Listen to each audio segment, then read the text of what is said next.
U posljednje vrijeme bili smo svjedocima dramatičnih scena koje su se odvijale ispred Hrvatske narodne banke, a zatim i ispred pojedinih komercijalnih banaka. Vidjeli smo kilometarske kolone, na tisuće građana koji čekaju u redu. Nestrpljenje i nervoza u zraku, verbalni okršaji, dehidracija, očaj i ko zna što još. A razlog je, vjerovali ili ne, numizmatika. O čemu se tu radi, pogledajte u nastavku ovog videa na videokanalu Numizmatika.net.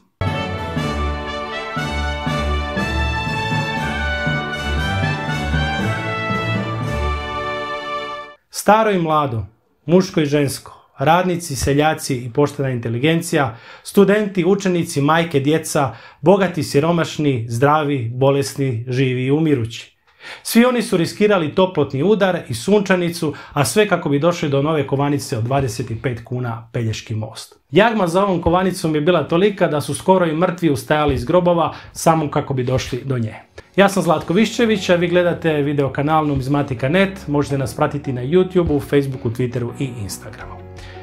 Praktički do jučer većina naših sugrađana nije ni znala da postoje kovanice od 25 kuna. Ali eto sada jedna od njih im je postala toliko važna da su bili spremni satima čekati u redu samo kako bi dobili svoj komadić moderne hrvatske numizmatike. Numizmatike koja Hrvatima očito život znači. Već smo danima bombardirani vijestima o toj famoznoj kovanici od 25 kuna, jedinoj koja je masovno pronašla put do srca brojnih Hrvata, ne samo numizmatičara, nego i onih kojima numizmatika ne znači ništa. Zašto je tome tako? Otkud tolika silna navala na ovu kovanicu? Zašto su cijene otišle u nebo i do kada će sve to trajati? Odgovore na ta i slična pitanja dajemo u ovom videu. Prva kovanica od 25 kuna puštena je u optjecaj 1997. godine i bila je posvećena hrvatskom Podunavlju. Ova kovanica neobičnog oblika i dizajna bila je prava senzacija na hrvatskom numizmatičkom tržištu, a otkovana je u količini od čak 300.000 primjeraka. Nakon nje uslijedilo je još 17 različitih 25-ica posvećenih raznim temama. U početku su emisije za ove kovanice bile od 200 do 300.000 primjeraka, međutim od 2005. nadalje te emisije su bitno smanjene i iznosile su od 20 do 50.000 primjeraka. Široj javnosti je postojanje kovanica od 25 kuna bilo slabije poznato, pa nekima čak i nepoznato. Poznati su i slučajevi da ih u nekim dućanima nisu htjeli primiti, misleći da se radi o nekim izmišljenim kovanicama koji nisu pravi novac.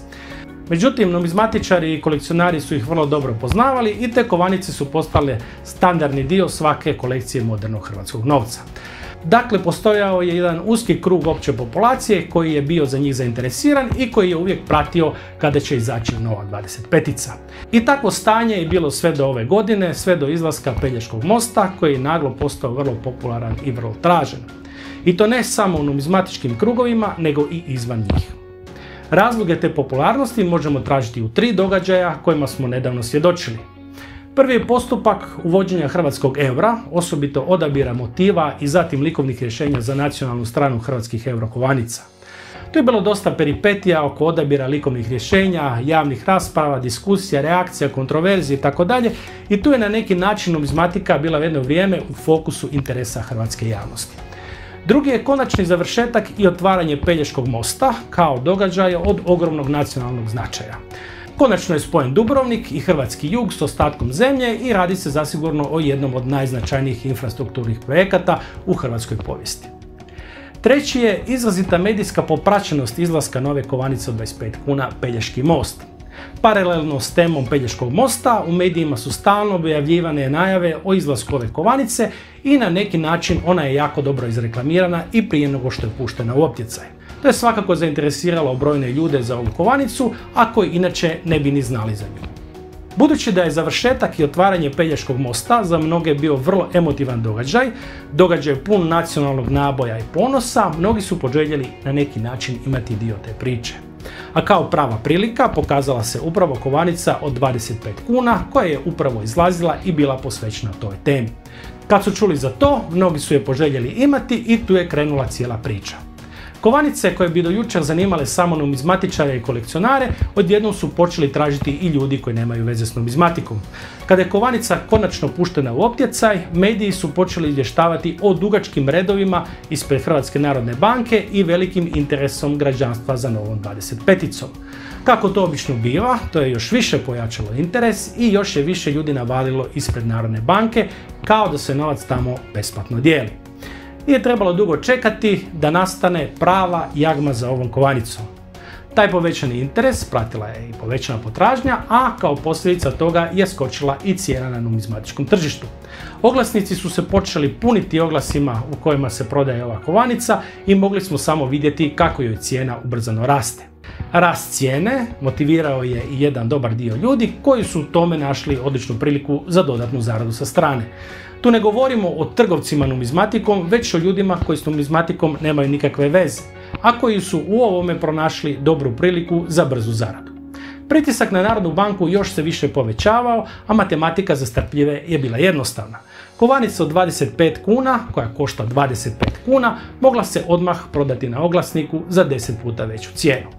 Kasnije se ovaj pritisak nastavio i na određene komercijalne banke koje su prodavale ovu kovanicu, a koje očito nije bilo u dovoljnim količinama za sve. To je dodatno pojačalo već prisutnu histeriju. Cijena Pelješkog mosta na numizmatičkom tržištu je u ovom trenutku daleko veća nego za druge kovanice od 25 kuna, koje obično koštaju između 50 i 100 kuna i sada se njegova cijena kreće od 250 do 300 kuna za primjerak. Bilo je i ekstremnih primjera da su ove kovanice prodavane za čak 600-700 kuna, što je izvan svakih očekivanja. Čitava ova situacija je izazvala bijes i ogorčenje u numizmatičkim krugovima. Jedni su ogorčeni jer nisu uspjeli doći do tražene kovanice, a one im nedostaju u zbirci. Drugi su uspjeli doći do nje, ali su morali čekati u dugačkim redovima puno vremena, tako da im je na kraju to čekanje na neki način i prisjelo. Treći su je na kraju i kupili i platili iznad onoga što su obično plaćali za ostale 25-ice. A neki su bili bijesni zbog vlastitog trgovačkog interesa, nisu uspjeli nabaviti veću količinu koju bi isto tako dalje prodavali za 250 do 300 kuna po komadu. Povrh toga iritantna je i pojava instant eksperata, numizmatičara i 25-kunologa koji odjednom znaju sve o numizmatici, 25-icama, raritetima, što koliko košta i što se po koliko prodaje. Ljudi za koje do jučer nismo znali da postoje, ali smo ipak otkrili da su oni tu. Ovoj priči osobito para uši termin koji se stalno ponavlja, raritet, a da ne spominjemo unikat. Čak i površnim poznavateljima numizmatike je jasno da su rariteti one kovanice koje postoje u svega par primjeraka, a kod unikata, samo i ime govori, postoji samo jedan primjerak. To se za kovanicu koja je otkovana u 30.000 primjeraka i relativno dostupna javnosti nikako ne može reći.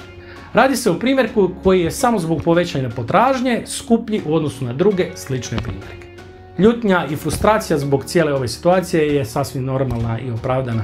Vjerujem da su mnogi numizmatičari i kolekcionari koji s velikom pažnjom skupljaju hrvatske kovanice ostali razočarani jer nisu uspjeli doći do kovanice koja im fali, a drugi su je pak puno platili.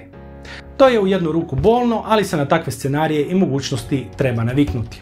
Do sada mi to nismo imali, ali i Slovenci su do prije par godina imali sličnu situaciju s prigodnom kovanicom od 2 eura rimska pogodba. Isto tako bila je ogromna navala kao i potražnja na tržištu. Odvijalo se nešto slično kao što se danas odvija kod nas. No nije sve tako crno, osobito za one koji nisu uspjeli nabaviti Pelješki most. Sada vlada još uvijek veliki interes za kovanicom, pa je i cijena nerealno visoka. No s vremenom će doći do svojevrsne korekcije cijene, kao što to obično biva. Naime, računajte da je tih kovanica iskovano 30.000 primjeraka, što je relativno velika količina. Jedino što sada imamo situaciju da nije sve završilo na numizmatičkom tržištu, kao što je do sada bio slučaj, već je jedan dio u rukama ljudi koji nisu numizmatičari.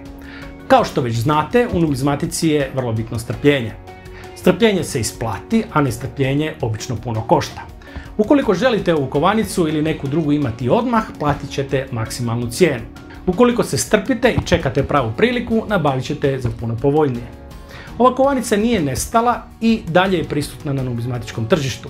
Računajte na to da su je u velikom broju i to po visokim cijenama kupovali mahom nenumizmatičari, onima kojima ona predstavlja trenutno zadovoljenje jedne jednokratne emotivne potrebe.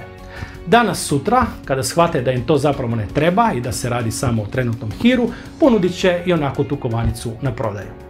Ovdje valja imati na umu i to da je veliki dio numizmatičara i kolekcionara već nabavio po jedan primjerak za svoju kolekciju i da onda nemaju potrebu za kupovinom dodatnih primjeraka, osim ako nemaju povoljnu cijenu. Takva situacija će nedvojbeno dovesti do korekcije tržišne cijene. Uglavnom, ne stoje teze kako će te kovanice vrijediti još više kada ne bude kune, jer se radi o jednokratnoj emisiji. Kovanica je već otkovana u 30.000 primjeraka i puštena je na tržište, tako da je povlačenje kuna iz optjecaja za nju irelevantno. A oni koji su tu kovanicu skupo platili, postoji mogućnost da im se ta investicija na kraju neće isplatiti i da će prilikom prodaje na kraju biti na gubitku. Ali ne treba biti razočarani u to ako se to dogodi. Platili su 25 kuna nominale, a ostatak iznosa je bila cijena strasti, gušta i uživanja. Osjećaja da imaju nešto među prvima, dok drugi to nemaju. Dosta nas je već prošla taj dio u svojoj numizmatičkoj karijeri. Sve u svemu, bez obzira na neke negativnosti koje su pratile ovaj slučaj, meni je čak osobno i drago da se ovako nešto dogodilo, jer je skrenuta pažnja javnosti na numizmatiku. Računam na to da će se jedan dio ljudi koji su sada kupili ovu kovanicu početi na ovaj ili onaj način baviti numizmatikom. Kako mogu vidjeti, pored ove 25-ice porastao je interes i za ostalim izdanjima od 25 kuna iz ranijih godina. Uskoro nam odlaze kune i dolazi euro, tako da će se i tu stvoriti novi sloj numizmatičara i kolekcionara. Sve u svemu možemo s veseljem očekivati proširenje naše numizmatičke zajednice. Svi mi već znamo kad se jednom netko zarazi sa skupljanjem da izlaska iz toga nema. I bilo bi to sve u ovom današnjem videu, zahvaljujem se na vašoj pažnji. U sljedećem videu na kanalu Numizmatika.net možete pogledati video prikaz ove kovanice od 25 kuna Pelješki most. Ukoliko imate bilo kakav komentar vezan uz ovaj video ili kanal, slobodno ga možete ostaviti u sekciji za komentare. Ukoliko vam se sviđa ovaj video, lajkajte ga, podijelite ga i pretplatite se na kanal Numizmatika.net. Želim vam ugodan nastavak dana i vidimo se u sljedećem videu.